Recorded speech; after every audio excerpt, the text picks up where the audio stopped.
Hello, everyone, and welcome to Good Morning, Good Night, a podcast between myself, Chobra, and my good friend Matt Demers, where each of us sit on opposite sides of the world, and we basically talk about what's going on, whether it's, with stuff we're doing for our jobs and our projects, or anything else going on in the world.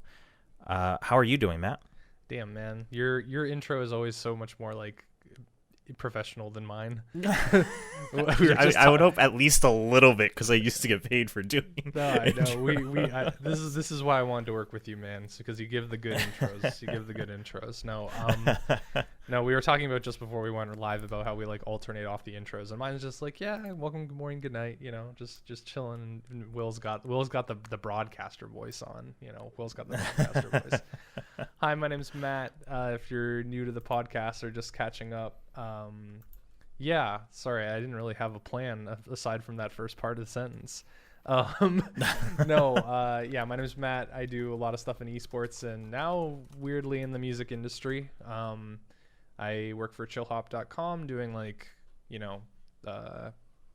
dev relations and like working with streamers and stuff. And me and Will have worked together in esports, or been colleagues in esports. That's like the weird thing, right? It's like you don't usually work together because there's so many like moving parts sometimes.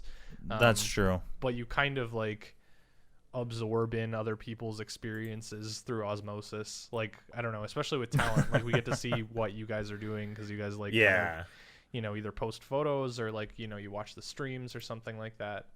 So it's a together but separate kind of thing, and maybe that's like the state of the world right now, is together but separate. True.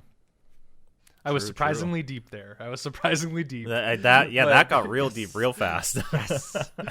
We got to have one of those per episode, Will. We got to have one of those per episode. We got to title the, like, another one of the podcasts that I listen to, they always have this moment where they're like, oh yeah, that's the title of the podcast, like when they make like a joke or something there you like go. that. Yeah, they're like, yeah. Oh, okay. So that's what this episode will be. That's actually a good way to do it. Yeah. Yeah. How are you doing, dude? I've been okay. I've actually been a little bit stressed this week, or starting last weekend, just with so for those who don't know, I currently live in South Korea, and obviously, pretty much every part of the world is being affected by the coronavirus differently. But I am also a U.S. citizen, so technically I'm a foreigner, although I'm Korean. It's kind of weird, but technically I'm a foreigner here. So I've been having to deal with, some paperwork stuff that originally was going to go all smoothly, and, I was going to visit LA and take care of stuff, and obviously things have changed. So I've been a little stressed on that front, not to mention the audio issues we were talking about before we started the podcast. But other than that, it's fine. It's just like a little, it's more of a incidental like stress blip than normal, but nothing that can't be fixed and that's not going to be resolved. So it's always nice. Otherwise, pretty good. It's always nice when those stress blips are like just, it's like an EKG, like one of the heart rate monitors, where it's just like a blip and then it kind of like normals out a little bit, not just like a steady increase. The steady increase over time is when you're like, I have to like handle so much more on top of like what I usually do, and that sucks. But yeah, we wanted to talk. We have a Discord chat where we just like talk about like what kind of we want to base the podcast off of, and it's funny because I think a lot of people are experiencing that stress uptick, and it's like Animal Crossing came out at the exact perfect time. Where there's all these people there's all these people that came up with or are like dealing with just existential stress at the moment, and then so many people that either have never played an Animal Crossing before, or we're just looking forward to it anyway. They're like, man, this is exactly what I needed. And I like how the world kind of works out like that sometimes. Yeah, I've actually been wondering how much of it might be definitely some of it is for sure affected by people just being in quarantine or self-isolation, right? But like it was hard for me to wrap my head around it, because there just seemed to be so many more people in, I guess, like my social and acquaintance circle that haven't played any Animal Crossing. And I'm no veteran, right? I've only played one before this, but they've never played any, and like I see people tweeting about it and posting about it and asking if they should play it, or Yeah.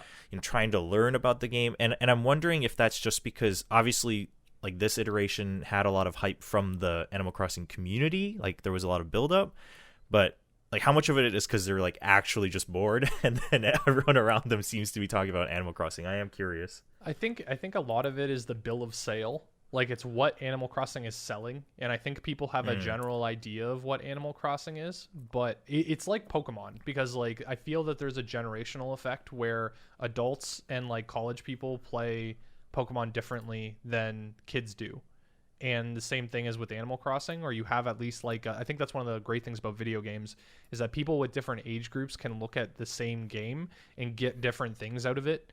That's something that I kind of have been hearing a lot, where there's an in-game character, for people who don't know, or I guess small, you should see the face I'm making on audio is like it's very difficult to explain what Animal Crossing is, but essentially across all the games you find yourself in a town, you get a loan for a house. That house, you can pay that loan off whenever, expand your house, meet your neighbors, give them gifts, collect stuff, decorate. It's very much it's a shallow life simulator, if that makes sense. Like you don't have to eat, you don't have to like do a job or anything like that. Your job is to essentially collect fish and bugs and decorate however you want to, and try to decorate your town as much as you want to. And it's very relaxing, and it's very it sounds like it's selling it short to call it a chore simulator, but it's like a relaxing busy work simulator where you don't play for like 8 hours straight.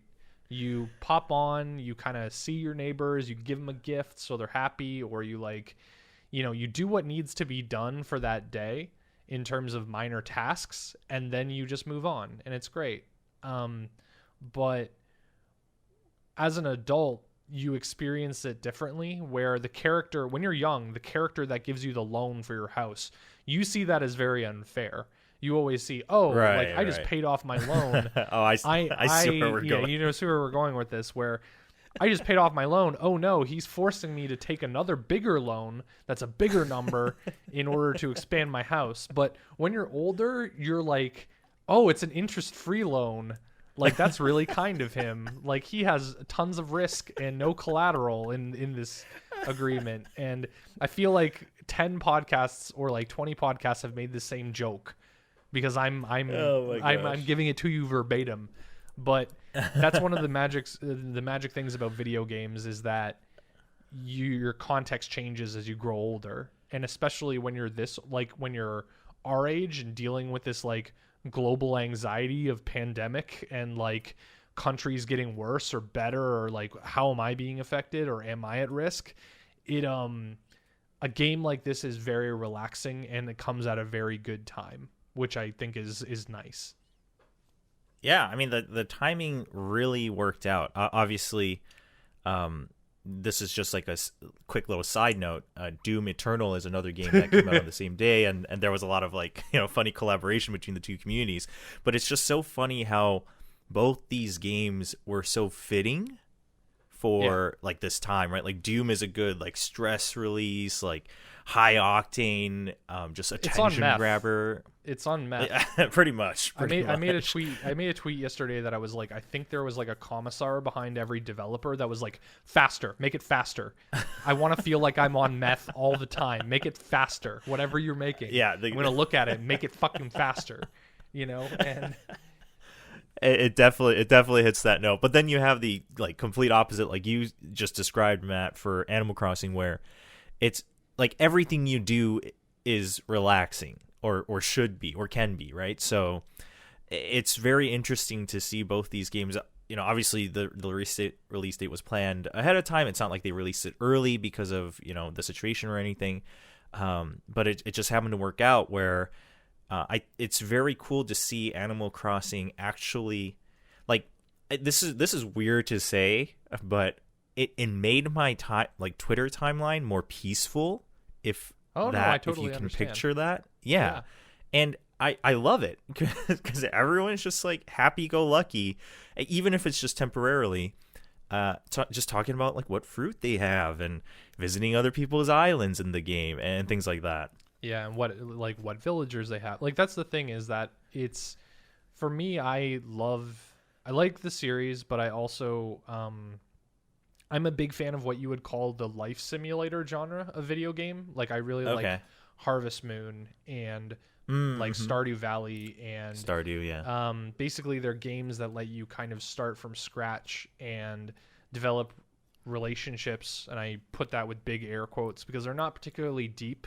You don't really get like a visual novel level of character development. You don't really get like it's not particular. I don't want to say it's not particularly intelligent dialogue because it can be, but it's not like obviously it's not a good like a substitute, and I don't think any game is trying to be a substitute, but some people have expectations coming into these things where they're like, oh yeah, it's going to help me completely like escape from real life for a little bit.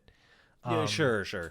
But especially with Animal Crossing, like you can tell like the dialogue's pretty decent from your villagers and that kind of stuff, but if you're looking for something that is going to be like an overarching plot or something that is constantly developing, you're not really going to get it.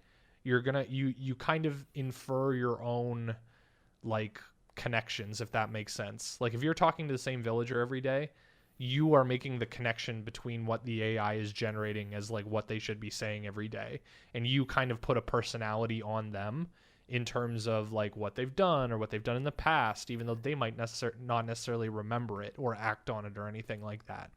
So gotcha. Yeah. I think that's the interesting thing is that as much as the game is built to be relaxing, it's also people creating their own relaxation themselves. It's also saying like, I find fishing for like an hour or like hunting for that fish that I don't have. I find that relaxing. Sure. And some people like there were entire parts of other Animal Crossing games that I never touched because I wasn't interested in them. And it's not meant to be something you power game. And I think that's what we wanted to talk to you about this week. We definitely we have a hard time getting on topic very quickly with these podcasts, but power gaming, I've seen this like especially with a lot of people who haven't experienced it before or haven't played the game before. These are not games you can rush, and it's by design that you can't rush through them. So I don't know if you wanted to talk about a little bit about like how you were feeling with that. I have a lot to say about this. Good. Well, so like you said, currently, at least with this iteration of Animal Crossing, it's titled Animal Crossing New Horizon for those of you guys interested in the game, and it's on the Nintendo Switch. We're seeing what seems to be at least more public-facing power gaming, right? I'm sure before that there were people, who rushed to complete their collections and whatnot, always. But now with obviously the social media has developed a lot more since then, and streaming and content, all of it. Like so this game came out last week. It actually has not been a full week yet, on the time of this recording, and just over the weekend. My entire Twitter timeline is people just being like impatient because certain activities are supposed to be timed in the game. Gated. Yeah, they're gated. They're time gated, and the game follows real time for those unaware. So when you first log in, it follows your system clock on the Nintendo Switch, basically. So it follows your time zone, and there's a certain amount of progression that is kind of gated, but like Matt described, there's also technically no plot. So you're not really being kept away from some stuff, but certain characters, or I guess certain creatures or areas, don't really open up until, certain days pass. Yeah. And I was gonna just throw in a quick example. Is just like when you arrive on this island, like the motif behind this game is that it's less of a town and more you get your own island, and a lot of the maps are generated so that a river cuts off a large portion of the island. Yes. And you don't get a pole in order to vault that river, or the ability to build bridges over that river until like the pole vaulting thing is a stopgap towards eventually you can build bridges. But the pole vault isn't available on the first day. So for the first full day, when your excitement is the highest of playing a new video game, you can't access most of your island. And I think that's on purpose. I don't think you can generate an island layout that doesn't have that. No. And I see a lot of people really frustrated at that. And it's hilarious. It's great. They're being forced to kind of accept like that. Yeah, it's weird to me. So those people who, whether it's my stream or you've talked to me about gaming, you know that I'm really bad with like sandbox games, right? I'm really bad with the Fallouts and the GTAs, the Grand Theft Autos and the Skyrims of this world, the Elder Scrolls of this world. I am terrible at those games because I love being told a direction. Like if I'm playing a single player game, I just want to be immersed. You know what I mean? Like I don't mind puzzles and action, but I just want to kind of escape. I just want to chill. And so I'm usually pretty bad with those types of games. But then for whatever reason, I guess maybe because Animal Crossing is literally so, like, there's actually just no plot, right? Whereas these other games have plots and a bunch of side quests. This just doesn't have any quests, right? I mean, I guess, okay, I take that back for the fans. I guess certain things you could call. You have like directions to be pointed in. You don't have like overt. You get rewards for, say, like chopping X amount of trees or catching X amount of fish, but you don't. There's no punishment for doing that or not doing it. And I imagine right, exactly, yeah. I imagine there's going to be like people who never touch specific parts of the game, and that's totally cool. Like the game does not punish you for not doing that. Right. And so, I logged on and I played. So I played the first day on stream actually, and we basically kind of explored that portion that you described where I can't cross my river, and I'm chilling, and I picked out all these weeds and did a little bit of gardening, and I'm like, okay, that's cool. We caught some fish, we did some stuff. It looks like I've completed what I can do in this game on day one. I could farm more if I really wanted to within that limited area, but like I'm happy with it, right? I'm kind of excited to see what happens tomorrow. And then I log on to the internet, and apparently all these people are like time skipping or complaining, and people just like on day 1 and 2 just have this like giant library of creatures that they've caught and stuff that they've built. And I was looking at that, and so if that brings you enjoyment, that's fine. First of all, I don't want to say that you're like playing There's no it wrong way to play per the game. se.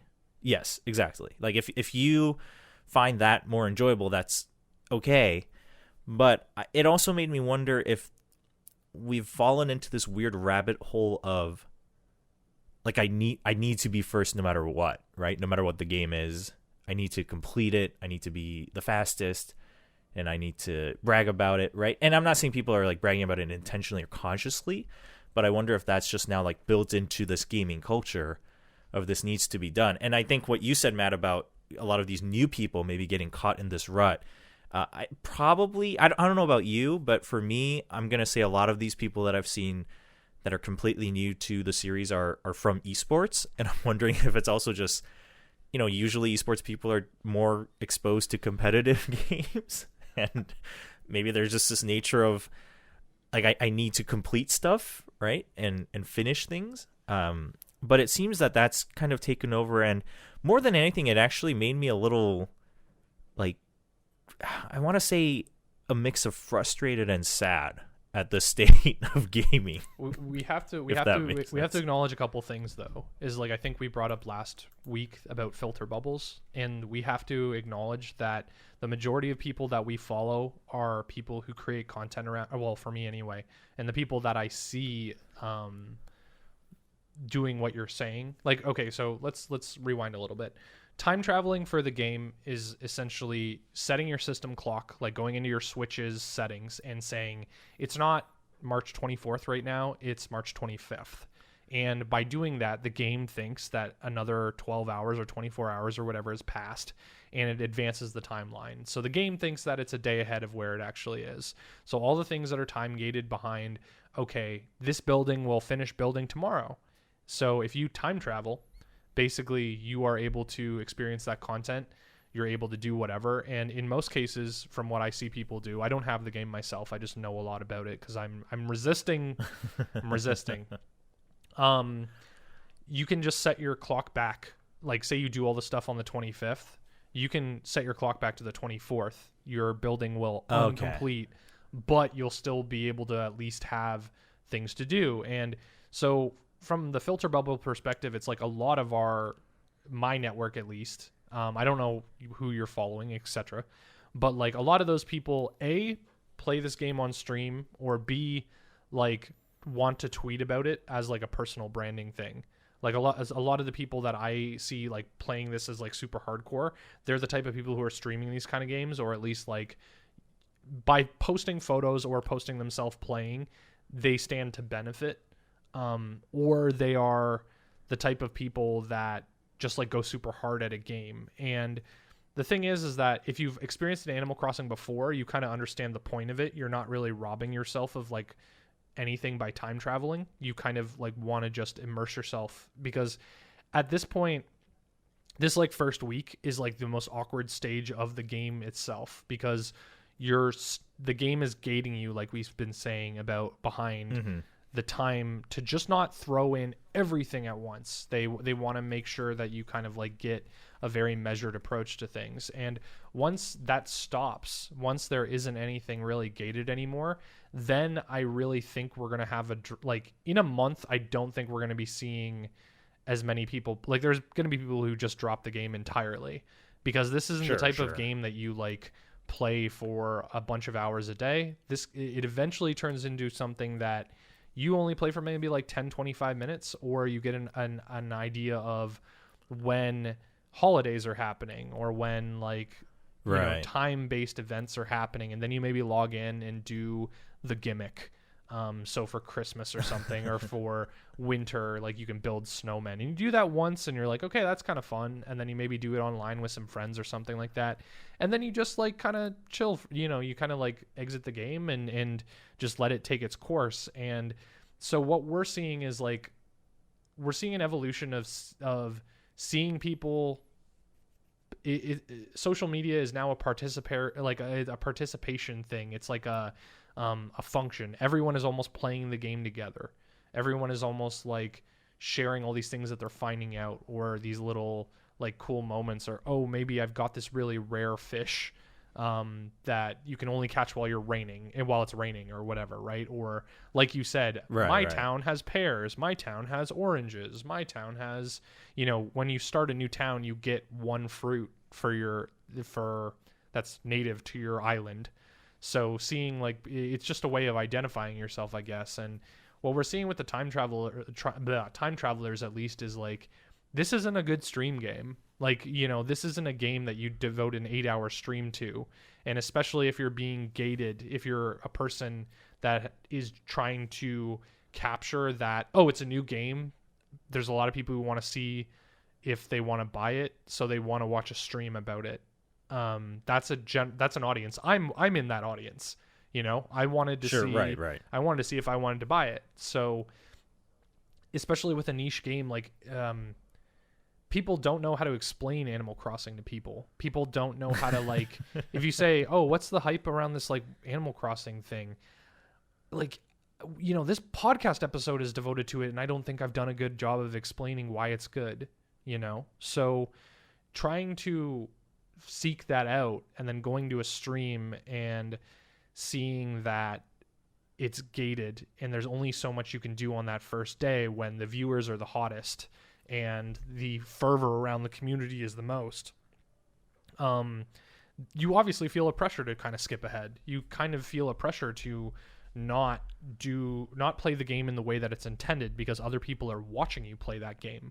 Other people are expecting you to be entertaining, or expecting you to be at least intriguing, right? So sure, it's different for the stream audience, it's different for YouTubers, it's different for people who are just posting casually on social media, I guess. But I guess my point is that the people that we follow kind of have an incentive to play it differently than we might be, as just for fun, Yeah, well, so I did want to note that actually right before we started recording, I saw one of the content creators I follow who does videos for YouTube. They posted like how to get the golden axe. And listen, if your job, whether you've reached the top or you're currently building up, right, is to make content like that, I get. And I totally understand. I have no qualms with it, because at the same time, like, you've probably already accepted that you may not always get to play the games that you want or that they were designed to, right? Because in a way they were designed to, because you're competing with everyone else and basically getting that content out first. So that's definitely, like you said, Matt, a separate category of people. But I get what it made me think about was, so I have a couple people that I know for sure are not as well, first of all, their careers are definitely not reliant on their social media or content branding. And, normally they may not have seemingly cared as much either, but maybe they're a little bit more active now because of quarantines in most areas and things like that. And I see them basically kind of reacting and parroting that because they're surrounded by it, right? Because they're surrounded by so many other people that are sharing this content and talking about what they got. And like you said, showing off these cool fish, and you get affected by it. And meanwhile, there was me who on like day 3, I had my first visitor. So I had a friend visit my island, and that person was like, oh, by the way, like, do you have coconuts? And I was like, what the heck? Like, where did you find coconuts? And they were like, oh, it was just on the second island I went to. And that's when I realized that in game, it introduces you to this thing called a miles ticket, a Nook miles ticket. And what I didn't know what it was, because I was pretty content with what I had to do on my island for the time being. And I said, I'll try it later. And I guess it takes you to random islands that are randomly generated, where you might find special things. You might find special villagers that you can try to invite. And so that's where they had found it. But like, I would not have known about that for a long time if I didn't run into my friend introducing me to that part of the content, right? And to me, that was like kind of part of the fun, was getting to discover this. And this is also very weird for me to say, because I'm also the type where I like exploration, but if I'm playing like an MMORPG, you can bet that I am going online and finding the Power exact gaming, way to farm certain things. Yeah. And I'm like min-maxing to the hardest. So it depends on what game I play. But for me, it was very cool to be introduced to this coconut tree and this coconut. In game. The thing is that like it's almost like a two sides of the same coin, where like, that can happen, but it can also be spoiled, where instead of, that person being like, oh, do you need coconuts? All of a sudden they just dumped every fruit in the game on your floor, and you're like, oh, well, that takes the entire challenge or the thought of, oh, I want to take this long-term goal of getting every fruit in order to plant and make trees on my, and make them all organized and make them, like arranged in a certain way, or have them whatever. All of a sudden that goal's gone. It's like if you were in an MMO and all of a sudden people just dumped the, in-game gold at you that they've duped or whatever. I think that actually, like, that topic, you bringing like conventional MMORPGs into the conversation, makes a lot of sense, because I've seen a lot of people wondering why MMOs have fallen off, or what was special about like early MMOs, where their first experiences with like World of Warcraft, like with World of Warcraft Classic coming out last year, there was a lot of nostalgia for the feeling of what they first experienced with World of Warcraft. And I know exactly what they mean. It's when I first started WoW, it didn't have the add-ons or the fleshed out guides, or like wikis weren't a thing. Or like you couldn't just, there was a site called Thoughtbot, and the vernacular is hilarious now, but it was THOTT. The characters, the guy's name who made it was Thought, THOTT. And so it was thoughtbot.com, and then there was like Wowhead eventually, where you would type in the name of the quest, but then you'd have to like read like the comments to like see where NPCs were, or like where certain things that you needed to kill were, or whatever. Now there's like in-game guides that just like have a quest arrow and you go to the thing on the map. You don't really need to exit the game. You don't need to, you don't need to like read the quest text.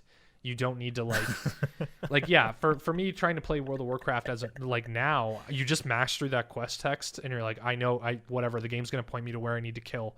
I'm rushing through this in order to get to late game so that I can start raiding and have real fun.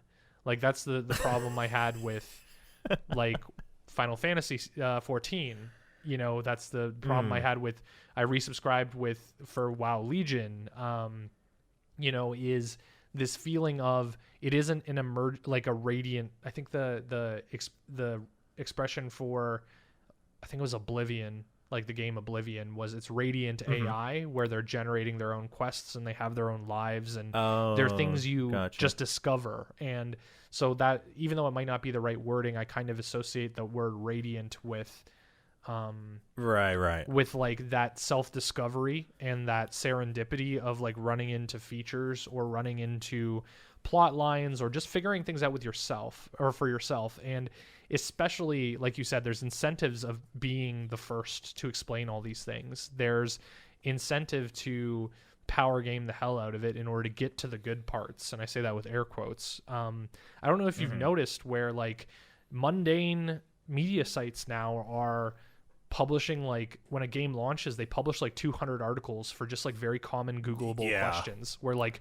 Newsweek or Mike.com, I know it's Mike.com is a bad one for it, or, you know, they'll go through almost like the first 10 hours of the game and they'll make an article for literally every Googleable question of where do I find this NPC and how do I defeat this quest and how do I do this mechanic. And so the thing is that when people are Googling that in their initial desire to just understand it better because they don't want to learn it through the game, they get all the hits and stuff like that, right?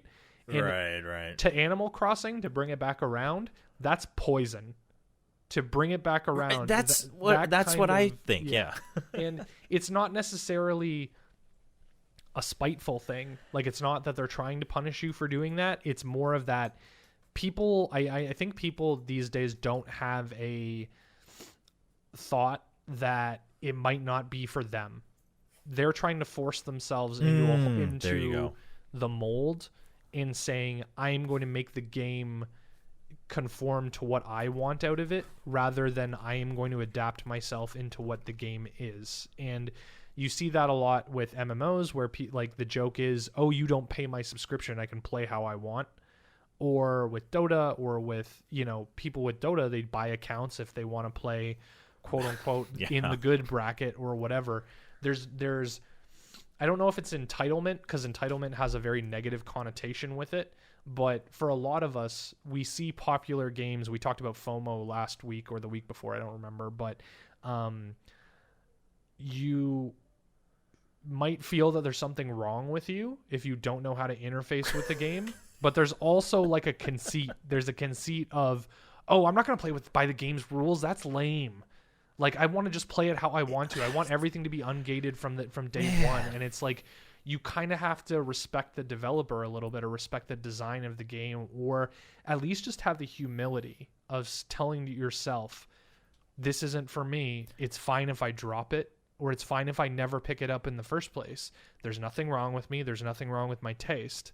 For me, I go through that a lot with TV shows and movies. I'm not a big TV show and movie guy. Oh, yeah.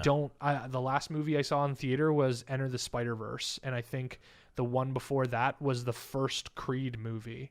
So like, I go to one movie a year or every couple years. I don't go to the movie theater that often. I don't pick up new movies. I don't keep up with TV.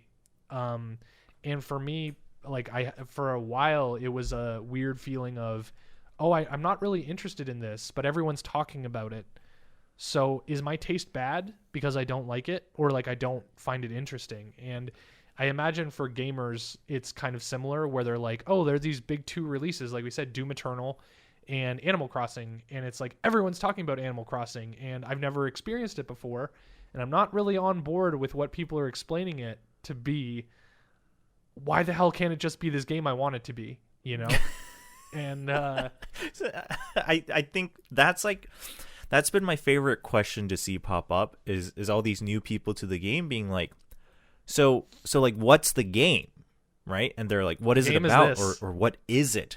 Yeah, and like you said, Matt, a lot of people have trouble explaining it because at the end of the day, the game is it's actually just a series of discoveries, right? It's a feeling. Going quickly back to the whole MMO thing. In MMOs or even in, if it's single player games, but if you're looking for, say, like an item, usually it has a very strict purpose, right? It's either a set of collectibles for an achievement, or maybe it's like a new weapon or armor in an MMO. And now, like, even though you maybe quote unquote like cheat, well, I don't want to say cheated because that puts a negative connotation on it, but maybe you skipped the process. Yeah, you skipped the process of discovery, but that item or whatever it might be is actually still giving you content, right? It still gives you something further to do. But in Animal Crossing, once you like finish all the upgrades, etc., like that new fruit you got like literally serves you no purpose than to, I guess, like early on pay off your debt, but like that actually just means like actually finishing the game, right? There's no finishing. It serves no other. Yeah, technically there's no finishing. So it serves no other purpose than literally actually killing your future game time. Like that's the only thing it does, and it's and I think, like you said, I think it's a lot of people perhaps didn't realize that this might not be for them, and that's okay. And I think part of it is also, again, to give, a benefit of the doubt. A lot of people were just, now that they have maybe some more time on their hands being inside, they just figured, okay, well, if everyone's talking about it, maybe I have some disposable income still saved up, and I thought this might be a decent shot. That's totally fine. But yeah, like the game's just, it's a mood, right? It's a the mood. game's a mood. To give you some context, it's like I've played 3 Animal Crossings now. I've played the original on GameCube, and that, like, I bought it before it was like a cult hit kind of thing, where it was like I bought it just because I was interested in it, which is like, I don't know, like as a teenage boy in the early 2000s, like it was not a game that I was quote unquote supposed to like. So I bought it anyway because screw that. And the real-time clock gimmick was like very interesting to me. But I've played Wild World, which was the first one on the DS, and this game really thrives on being digital, so you don't have to like load and unload a cartridge. If it's something that's always on your console, you can just boot it up whenever, and that's a very big benefit. But it's also a very big benefit to have mobile, because you can just like play play in bed or play on the couch or on a commute or on the toilet or whatever. And it's like it's meant to be played in those short bursts. Or so when I played the 3DS version, that's how I learned how to podcast. I was on Tumblr at the time when it was a bigger platform, and my social circle was like playing it, and I was like, why don't we just like get people in a Skype call and talk about it for an hour? So we did like a dozen episodes or something like that. But it was just, like I said, that kind of radiant experience where you'd talk about, like I think I was telling you, or no, I was telling someone else, where I want to take one of the, like, if I get the game, and the thing is I'm going to get the game, I know that, but it's a matter of when. Like the post stream talk we had last week was just me ranting about Nintendo and online services, and I kind of just want to see where that goes before I commit to buying the game. But I know that one of the rooms in my house in game, I want to make it into a tea house. And the thing is that that requires, okay, I want to look at what kind of furniture I need to get. I want to know, okay, I need to find that furniture like in the shop's rotation. The shop refreshes every day. So I need to check the shop daily in order to see if the wallpaper or the table or the chair that I need is going to be in stock. Once I get it once, I can order it as much as I want. So if I need 4 chairs, I just need to find one, and then I can buy the rest from the catalog. Like there's an NPC that sells wallpapers and floors that only shows up once a week. So, if you want to make mad money in the game, you buy turnips, and the pun is the stock market. So you buy turnips on Sunday, and then every day you check the prices for turnips in your town, or you take those turnips to a friend's town when they have a high price, and then you sell them there. So the idea is that you're selling them for higher than you're buying them. But every bit of those like tasks adds to a mental checklist of, I can do this all in 10 minutes, but I want to make sure I do it all, every day certain holes show up in your town and they might have fossils in it. And in New Leaf, you only got like 4 a day. And if you are trying to complete your museum, like you dig up these fossils, you donate to them to the museum, and they show up as displays like in a museum. If you were trying to complete your museum, you only had 4 chances a day in order to be able to do that. So if you had that mental checklist, you'd be like, okay, well, I want to make sure I play Animal Crossing for 10 minutes today to dig up all my fossils, because, for me, I'm like, okay, that means every day that I don't, I'm missing out on 4 chances to finish my museum, So there's all these little tiny tasks, and especially like the rarest fish in the game you can only catch when raining. And in order to know if it's raining in your game, you got to log in, right? So like I said, even if it's 10 minutes, you have that mental checklist of all these little goals that you've made for yourself. And I think that's a change in New Horizon, is that we were talking about those little like in-game achievements saying, catch X amount of fish, catch certain bugs. You get in-game currency now. There's 2 currencies. There's they made it bells, which are like bells are like the dollars, like they're the money you buy things with, and then like Nook miles are the things like I don't want to say premium currency because you can't buy them with cash, but they are. It's like they're like credit card rewards or whatever. Yeah, exactly. They're like you get rewarded for doing things, and I think that's a major change in the game, is that you didn't have those before. You didn't have an in-game milestone system where you would look at all your progress. You would look at all your tickets that would say, I've only chopped 35 out of 50 trees, but so that's what I'm going to do today. I'm going to go and chop trees because I'm going to get miles for it, which means I can do this other thing that I want. In previous games, you didn't have, I don't know all games, obviously, but in previous games, you didn't have that kind of tracking. You had to make your own decisions of what you wanted to do. Like for me, it was like, I'm going to clear cut my entire town of all trees so that I can plant trees how I want. Or in order to get that golden axe that doesn't break, like that tool that never degrades or breaks, I think you have to keep your town free of weeds for like 30 days straight. You can't have, or I don't think it's the axe. I think it's another one. I think it's like the watering can or something like that. But there's one thing where you have to keep your town perfect. All your plants watered, all your weeds weeded, all that stuff. No trash on the ground. You have to keep it perfect for 30 days, or at least that was what it was in New Leaf. So that gives you a goal to work towards and a reason to, like, it doesn't take any time. It's not like it's going to be a second job. It's very quick. But it's another thing to add to that 10-minute checklist, right? And like I said, there's probably going to be a drop-off in probably a week or two of people who never pick up their game again. And because it's been 2 or 3 weeks since they've picked it up, there's the anxiety of, I don't want to come back to my town and have it be full of weeds and have it and have like villagers I like move away because I haven't interacted with them. That's like a very unique anxiety to Animal Crossing, where once you've broken the habit, it isn't explicitly punished, besides maybe like villagers do, like moving away. There's no explicit punishment for not playing the game. But it's very easy to make excuses for yourself to say, I'm not going to play. Like, I don't want to play. It's very anxious to like start up again because I don't want to face the consequences of me being a bad owner. It's almost like if you had a pet that like couldn't die, but like if you Yeah, I ignore mean it's like those the Tamagotchis and whatever back in the day, right? Like if you just don't pay attention to it. If I don't come back to it, I don't have to face the consequences of me being a bad Right. owner.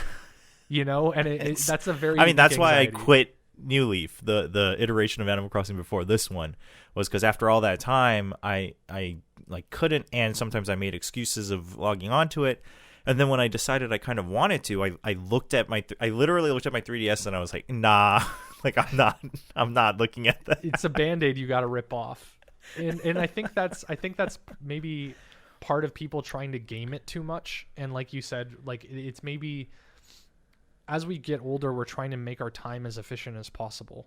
We're trying to get the most out of everything that we do, especially if you don't have a lot of disposable income.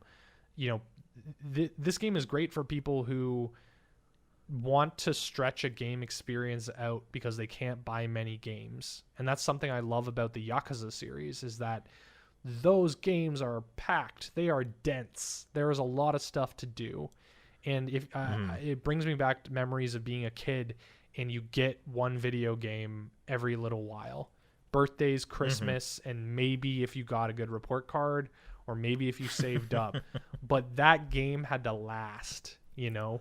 It isn't one of those 8-hour indies you got these days where you play it for 8 hours and then you're done. You cross it off the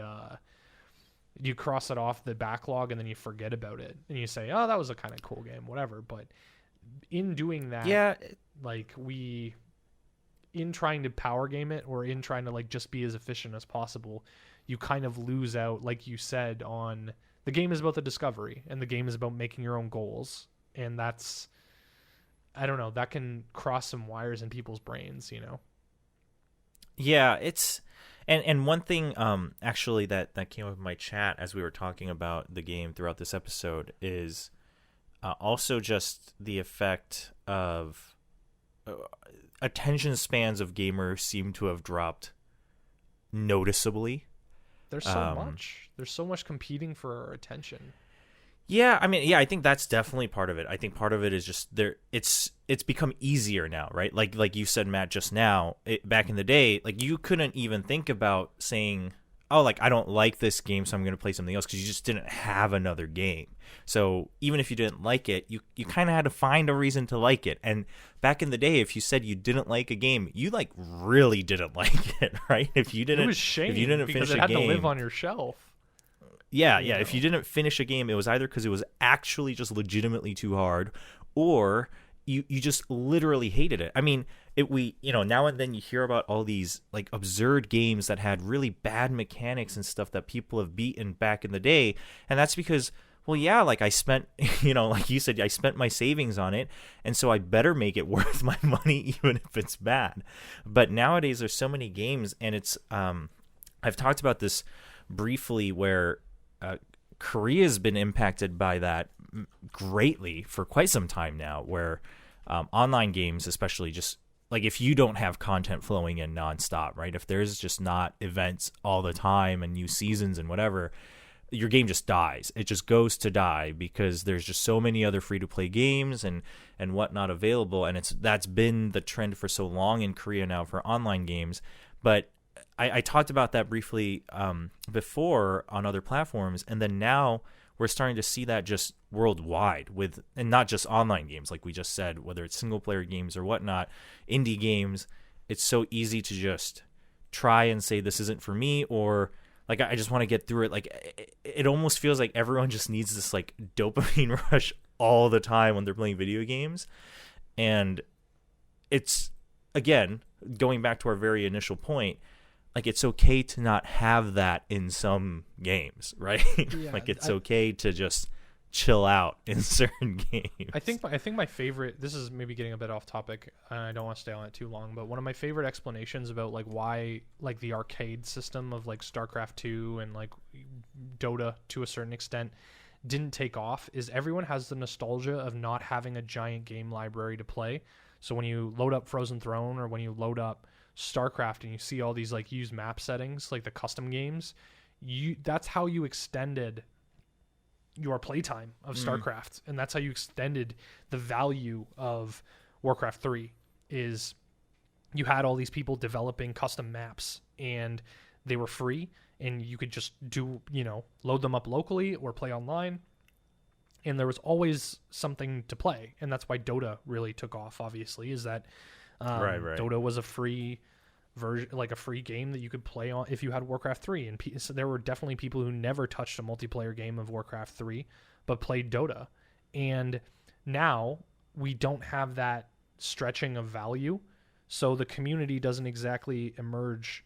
Maybe it's not incentivized, and maybe obviously the companies don't handle it as best they could, but at the same time, it's like, if you're a person like, or if you're a kid like I was, now you just can play any number of free games or apps on your phone. You can play Fortnite on a toaster, you can play League of Legends on a toaster. It's like those games built their audiences on how accessible they were and how they didn't require a buy-in, right? I remember when I was still getting into MMOs, I loved the idea of MMOs. I love the idea of being social in games. And I've played so many bad, I hate to call them Korean grind fests, but that's the kind of stereotype. There were a lot. And they were free, though. They were free, and they offered something different. And yes, they fell off eventually because there wasn't much else to do but grind or spend money, but I still went through maybe half a dozen of those games because they were free and because they were accessible. So like I played on Ragnarok Online private servers and stuff like that because it was free. So people just have a lot more choice, and it isn't necessarily I don't know. I'm very quick to paint people, or like paint society in general as like, I'm very hesitant to say that, we're just all looking for dopamine hits all the time. But it's almost like, with social media and with, like chasing and trying to be part of something and whatever, it's like, yeah, that is a certain factor. And I think that's probably my worst take for defending a game was when Artifact came out. When Artifact came out and people were wondering, they were like, where's the progression? Where's the battle pass? Where's the leveling system? Where's the customization? And I'm sitting there and I'm like, why can't a game just be a game? Why can't a game just be like, why can't Artifact stand on its own by just being a game? Why does it need to be a service? And it was almost a little depressing because I was like, oh, people don't really care about the actual game itself. They care about, showing people, that they have a bigger e-penis, of, I have this achievement, I have this skin, I have this title, I have this whatever, and it would depress me a little bit. But that's like, I'm trying to be self-aware, I'm trying not to just say, oh, it was better back in my day, I'm not trying to be a boomer, I'm not trying to be short-sighted about it. It's not a bad thing to like want those kind of things, but I still see that there's value in not molding every single game to that, that kind of mode of thinking. I just don't like Animal Crossing is rare because it's a giant first party, or like it's the biggest example of a game that isn't afraid to be not for everyone. And I want it to stay that way. I don't want it to be and that's I think that's the conclusion we both want to make is we like, I agree. I don't want that game to change, nor do I want that game to now, like, perhaps, when the next one comes out or whatever, get negative attention because of maybe some bad experiences because people had the wrong expectation, right? Yeah. It doesn't have to be, it doesn't have to take over the gaming world. I hope that they make enough money to, sustain themselves well and succeed, obviously, but it doesn't have to be the number one game every time. But if people expected the hype to be something else, and now it leaves, a bad taste or whatever, or maybe, the game developers feel the pressure from the larger community now to adhere to it, which is only natural, right? I agree. That's my same concern. But we'll see. I mean, I don't think it will. I don't think for at least Animal Crossing that it will affect it too much. Also, partially actually because of the terrible way Nintendo handles online, like you said. I just Yeah. don't think it can change much. I don't think it can afford to. Well, But I think the thing that we didn't really touch on that we wanted to, and like, that's just how the conversation goes, is that you run into that problem of, is a company courageous enough to have all these people on Twitter complaining that the game isn't the way that they want it to be? Does the company have enough courage to be able to stick to their vision on that? When you have such a pressure from from the internet in general to be this big headliner game that comes out on this drop date, and it is going to destroy the internet. It has to win all the awards. It has to be the game that people are talking about 6 months from now. It has to be the one that, like, from a social spread perspective, it's probably very successful because everyone in their friend group is talking about it, and at least having fun with it. But there's at least the pressure for it to be that flavor of the month, for it to be that, like, launch Apex Legends where, like, everyone was talking about it and everyone was kind of experiencing it at the same time. And it's up to the developer, and it's up to the publisher, and it's up to all these different market forces to resist saying we want to sell as many units as possible, and we want to be as big and widely and mainstream, and that kind of thing. It takes a lot of courage these days to stick to your guns, and I hope that they do it, because it's such a unique experience and such a special experience that it would really suck if we lost it. And I think that's always a good way of knowing when you have something special, is when it's not easily replaced. Yeah. I do want to say, for those fans of Animal Crossing, I think obviously we've touched upon it a couple of times during this episode, but of course the general player base for Animal Crossing is much bigger, right, than what we're directly exposed to. And I think this is something that goes true for Nintendo games just in general, is that because Nintendo has always fought so hard, maybe sometimes too hard, to remain that, like, family friendly console image, that there's always such a larger majority of people who just don't talk about the games, and they're just enjoying it in their living room with their kids, which I think that's why Nintendo games like Animal Crossing or Mario titles remain the way they are, for better or worse at times. So there is that hope, but yeah, I think it's just something for my smallest hope is it's just something for people to think about, whether you end up, especially for those new players of Animal Crossing, whether you end up enjoying it or not, right? Maybe it's a good resource to kind of gauge, like, what you're looking for in gaming,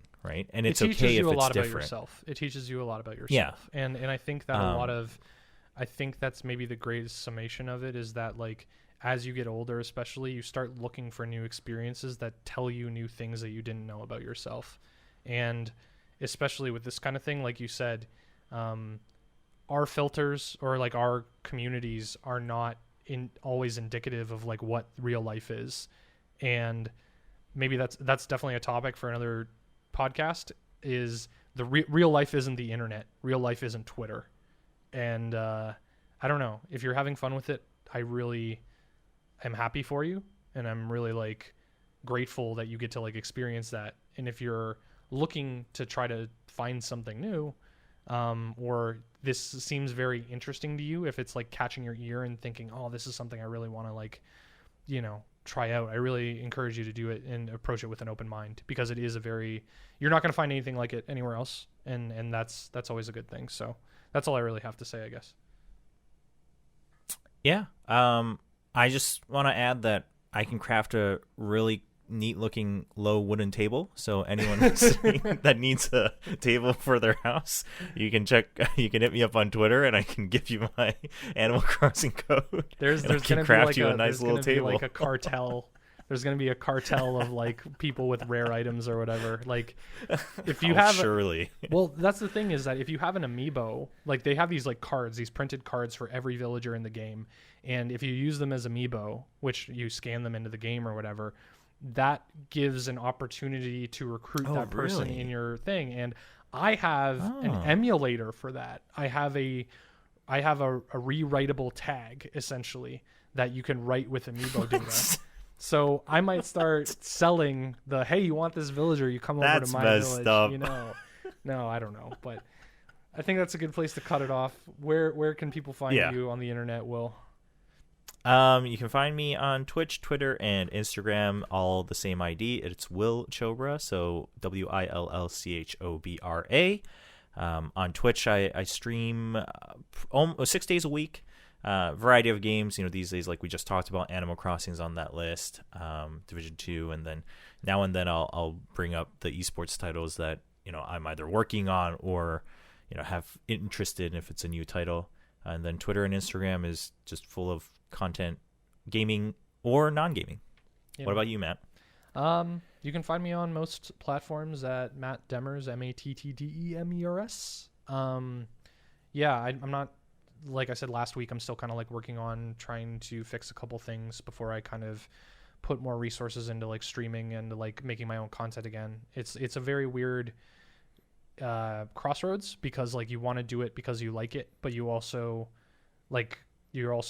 feeling like you should, if that makes sense. I'm trying to figure that feeling out, where I genuinely enjoy creating. I really get a lot of fulfillment from it, but at the same time you don't want to ignore other things that you should maybe be doing because you're feeling like you need to, like, oh, I need to stream or I need to whatever. So I'm thankful for this podcast, because that gives me like a really interesting project that I don't put a lot of pressure on, to just like learn and have fun with it and have good conversation with. So I'm thankful for this podcast.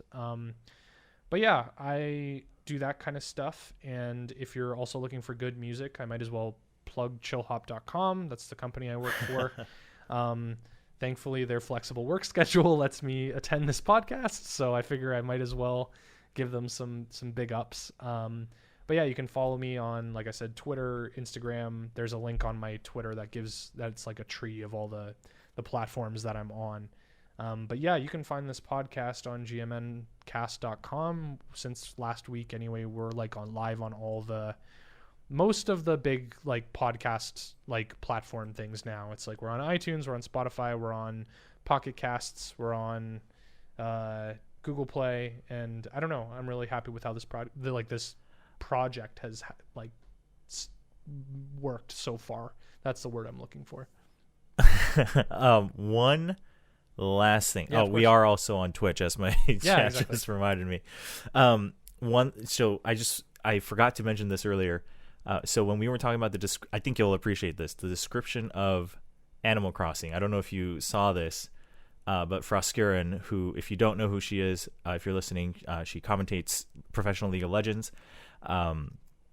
She described the game as, it is the lo-fi chill hip-hop beats to study to for video games. So you can try to tie that in with chill hop. We're trying to do that now. We're trying to make like specific game playlists, and we're coming at it from the angle of, we're not trying to be so conceited as to say we're going to replace the game soundtrack. But if you're playing like Stardew Valley, like I've played Stardew Valley for over 100 hours, I know the soundtrack back and forth. And if you want a playlist that is influenced by the game, but it has that kind of curation aspect of it, where we're going to look at our library and say, what games have the Stardew vibe to it? We're going to start doing that eventually, and that's pretty fun. So I don't know, we're just a bunch of nerds that they make good music. They brought me on to cross over a little bit to gaming and stuff like that, and I just want to make it an authentic and really fun experience. So maybe that's a good thing to leave off on, is just like keep chasing authentic and genuine experiences, because they tend to be the best. Awesome. Yeah, maybe that's a good place to end off. So I guess, I don't know, good morning, good night, all that other fun stuff. We'll see you next week. No, I know. Thanks for listening, dude. Thanks for listening, everyone. Bye.